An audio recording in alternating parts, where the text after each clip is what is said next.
Septembre 2018, rue du Docteur Barra à Cayenne, un homme est retrouvé mort dans une maison squattée dont il est l'un des propriétaires. La foule pointe alors du doigt la responsabilité de l'État. Mais les squatteurs reviendront rapidement, comme le raconte aujourd'hui cette voisine.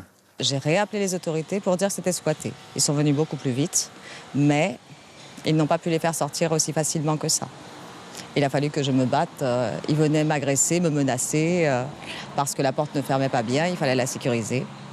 Et au bout d'un moment, ils ont laissé tomber parce qu'on les a attrapés, on les a identifiés et on les a relâchés, parce qu'on ne peut pas les enfermer.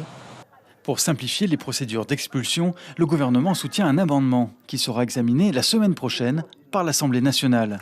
Il vise à étendre les expulsions administratives aux résidences secondaires ou occasionnelles. Jusqu'alors, la loi parlait de résidence principale. Là, on étend le principe à la protection des résidences secondaires et des résidences qui sont occupées également de manière occasionnelle. Et le deuxième élément important dans cette loi, c'est qu'à partir de l'instant où le propriétaire se rend compte que son bien a été squatté, il doit pouvoir saisir le préfet qui dispose d'un délai de 48 heures pour faire une mise en demeure en direction de la personne qui squatte. Un texte intégré au projet de loi sur l'accélération et la simplification de l'action publique.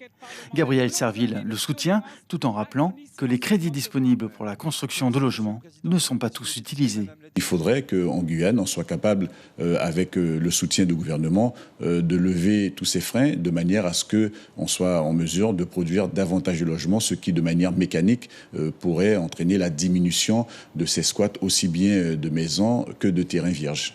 Le président de Droit au logement Guyane, qui milite pour les exclus du logement et pour l'arrêt des expulsions sans relogement, se dit également favorable au texte proposé en faveur des propriétaires.